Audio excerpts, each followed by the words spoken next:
Well, let's start with Bob Woodward here. Bob Woodward has written books about presidents and before, and none of them have been very flattering. That's what Bob Woodward does. You can argue whether it's good or bad or not, but Bob Woodward always chops down presidents at the knees. Two, Dr. Fauci, the head of the infectious disease department in the United States, said that President Trump never said anything that was at variance with what he said.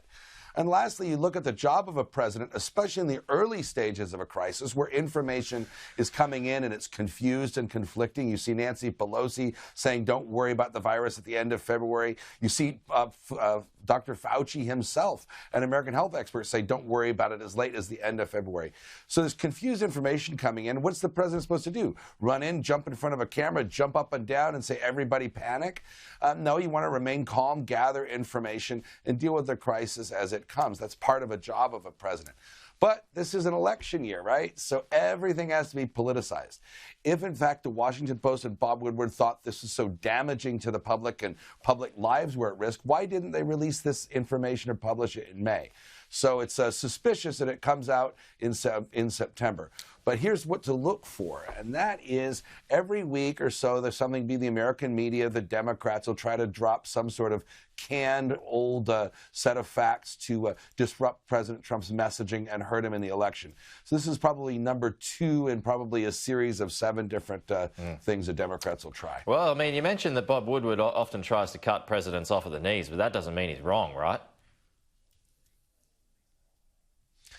No, I mean, it's not always fair. He did 3 books on President George W. Bush, and they were thinly sourced.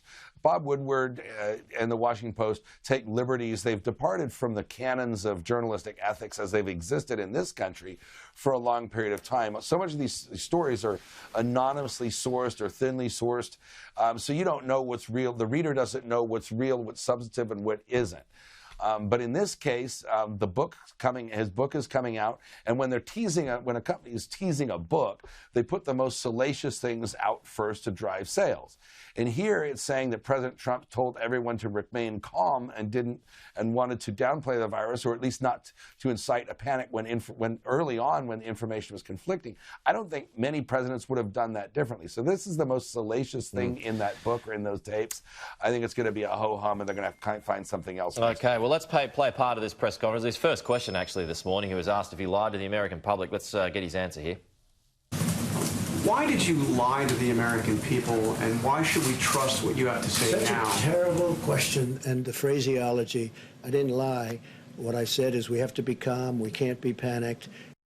The problem with it all, John, is that the weak point for the president at the moment is how he handled the pandemic in those very early stages. It was very, you know, it was almost like he dismissed it as a kind of similar to the flu. And so now it kind of dovetails into that narrative of, you know, underplaying it when he should have been a little bit more stronger and may well have saved a few lives. Well, I don't think that's the narrative that the American media is certainly pushing, but it doesn't jive with the facts of the timeline. At the end of February, you had the Democrats and you had the head of the infectious diseases department in the United States all saying largely the same thing. You had Nancy Pelosi, like February 28th, at a Chinese New Year parade in San Francisco saying there is nothing to worry about. Everybody should come out. That was February 28th and Nancy Pelosi. Information was coming in. It was conflicting. President Trump did shut down travel to China and was accused of being a racist for doing it by no less than Joe Biden and Nancy Pelosi. So he's doing the best he can. He's trying to manage the crisis, get the facts, but the narrative that he was downplaying it and lying is not consistent with the facts, and it's not consistent with what Dr. Fauci and the Center for Disease Control and the Speaker of the House, Nancy Pelosi, were saying at the same time.